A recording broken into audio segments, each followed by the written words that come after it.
আসসালামু আলাইকুম। আলহামদুলিল্লাহ, প্রথম রোজা সাহারি খাওয়ার পর ফজরের নামাজ পড়ে সবাই যখন ঘুমোতে যায় তখন আমরা আমাদের কাজের সন্ধানে বের হয়ে পড়ি। আজকে ভোর রাতে রওনা দিয়ে আমাদের যাওয়ার কথা একটি সোয়া মিলে, যেখান থেকে আমরা প্রায় 10 বস্তার মতো কাঠের গুঁড়ি সংগ্রহ করবো বলে আনিস ভাইকে আগে থেকেই জানিয়ে রেখেছিলাম। মূলত আমরা টাইগার মুরগির খাবারের লিটার হিসাবে এই কাঠের গুঁড়িগুলি দিয়ে থাকি। যেহেতু রোজা শুরু হয়ে গিয়েছে তাই সাহারি খাওয়ার পর ফজরের নামাজ পড়ে আমরা তিনজনে রওনা দিয়েছি ওই কাঠের মিলে অর্থাৎ সোয়া মিলের দিকে। যখন আমরা রওনা দিয়েছিলাম তখন হালকা অন্ধকার থাকলেও পৌঁছাতে পৌঁছাতে সুবহে সাদেক হয়ে গিয়েছে আলহামদুলিল্লাহ। তো আমরা সেখানে পৌঁছানোর আগেই আনিস ভাই যথারীতি সেখানে উপস্থিত ছিলেন, কারণ তিনিই আমাদেরকে পরামর্শ দিয়েছিলেন এই মিল থেকে কাঠের গুঁড়িগুলি সংগ্রহ করার জন্য, এবং তিনিও এই মিল থেকে কাঠের গুঁড়িগুলি সংগ্রহ করেন তার টাইগার মুরগির লিটার হিসেবে ব্যবহার করার জন্য।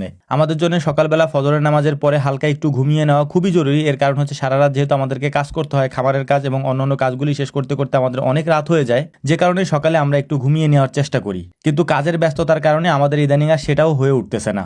যাক, তবু আলহামদুলিল্লাহ আল্লাহ তাআলা আমাদেরকে কাজ দিয়ে অন্ততপক্ষে ব্যস্ত রেখেছেন। তো যাই হোক, কাঠের মিলে আসার পর এখান থেকে আমরা কাঠের গুঁড়িগুলি সংগ্রহ করার চেষ্টা করতেছিলাম। এখানে যে কাঠের গুঁড়াগুলো দেখতে পাচ্ছেন এইটা মূলত হচ্ছে এই সোয়ামিল থেকে যে গাছগুলি কাটা হয় ওই গাছে যে গুঁড়িগুলি থাকে ওইগুলি হচ্ছে এই গর্তের মধ্যে পড়ে। এটা একটা গর্তের মতো বা একটা চেম্বারের মতো করা আছে, সেখানে নিচে পড়ে এবং ওইখান থেকেই সংগ্রহ করতে হয়। এখন অনেকে বলতে পারেন যে ভাই এত সকালে যাওয়ার কারণ কি? আপনারা তো চাইলে পরবর্তীতে গিয়েও এটা সংগ্রহ করতে পারেন। মূলত এইটাই হচ্ছে মূল সমস্যা, কারণ এত সকালে না গেলে এই কাঠের গুঁড়িগুলি সংগ্রহ করা যায় না। আনিস ভাই আমাকে আগেই বলেছিলেন ভাই ভোরে না গেলে এটা সংগ্রহ করা যাবে না, অন্য লোকজন এসে এটা নিয়ে যাবে। যদিও এটা আমাদেরকে টাকা দিয়ে কিনে আনতে হবে, তারপরেও খুব সকালে না গেলে আমরা হয়তো টাকা দিয়ে কিনেও এটা পাবো না। তো আমি আর আনিস ভাই নিচে থেকে বস্তাগুলি ভরে দিচ্ছিলাম এবং সজীব মামা উপর থেকে বস্তাগুলিকে খুব সুন্দরভাবে সাজিয়ে তারপর বস্তাগুলির মধ্যে যদি কম পড়ে তো সেটার মধ্যে হচ্ছে যে উনি আমরা বল ভরে তারপর ওনাকে দিচ্ছিলাম, উনি ভরে ভরে রাখতেছিলেন। তো 10 বস্তার মতো এটা আমরা লোড দিয়েছি, মানে আমরা বস্তা ভর্তি করেছি, কারণ আমাদের ভ্যানে 10 বস্তার তো আর বস্তার বেশি হয়তো আমরা নিতে পারবো না। তো আমরা বাড়ি থেকে ভুল করে হচ্ছে রশি নিয়ে আসি নাই, তো অন্তু ভাই আমাদের জন্য রশি নিয়ে এসেছে আলহামদুলিল্লাহ। তো এখন আমরা এই বস্তাগুলিকে বেঁধে তারপর আমরা আমাদের খামারে নিয়ে যাবো ইনশাআল্লাহ। তো সজীব মামা খুব সুন্দর করে বস্তাগুলি বাঁধতেছিলেন এবং খুব সকালে যেহেতু আমরা এসেছি এবং রোজার দিন সাহারি খাওয়ার পরে আমরা এখানে এসেছি, সবার একটু ঘুম ঘুম অবস্থা। তো চাচ্ছিলাম যে খুব দ্রুত কাজগুলি সেরে এখান থেকে চলে যাওয়ার জন্য। এই জন্য হচ্ছে আমরা নিজেরাও তার সাথে কাজে হাত বাটোয়ারা করতেছিলাম সজীব মামার সাথে। বস্তাগুলি বাঁধতেছিলাম, তারপর বস্তাগুলি ভ্যানের মধ্যে সাজাইতেছিলাম, কারণ যত দ্রুত যাইতে পারবো তত দ্রুত গিয়ে হয়তো একটু রেস্ট নেওয়া যাবে আর কি। যদিও আমরা আসার পর আমাদের রেস্ট তো দূরের কথা, অন্য কাজে ব্যস্ত হওয়ার কারণে আমাদের রেস্ট হয় নাই আজকে। যাক, তবুও আলহামদুলিল্লাহ একটা জিনিস সবসময়ের জন্য মাথার মধ্যে ঘুরে আসে, সেইটা হচ্ছে আল্লাহ তাআলা আমাদের এই কাজের বরকতে আমাদেরকে অনেক বরকত দান করেন সব কাজের মধ্যে। এটা আমরা পরীক্ষিত, মানে আমরা এই কাজগুলি করে করে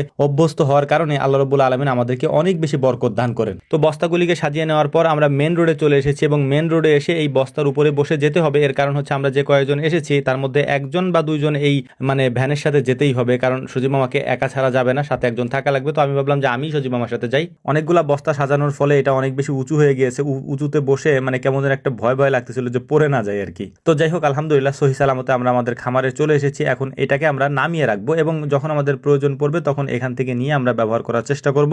এই কাঠের গুঁড়িটা মোটামুটি একটু শুকনো আছে, এটা আমাদের জন্য একটু সুবিধা হয়েছে আর কি। একসাথে অনেক নিয়ে আসার কারণ হচ্ছে যেহেতু আমাদের খামারটার তুলনামূলকভাবে আর আগের থেকে একটু বড় হয়েছে, যে কারণে আমাদের অনেক বেশি প্রয়োজন হয় এখন, এই জন্যই মূলত আমরা নিয়ে এসেছি। তো আমাদের জন্য দোয়া করবেন। আসসালামু আলাইকুম রহমতুল্লাহ।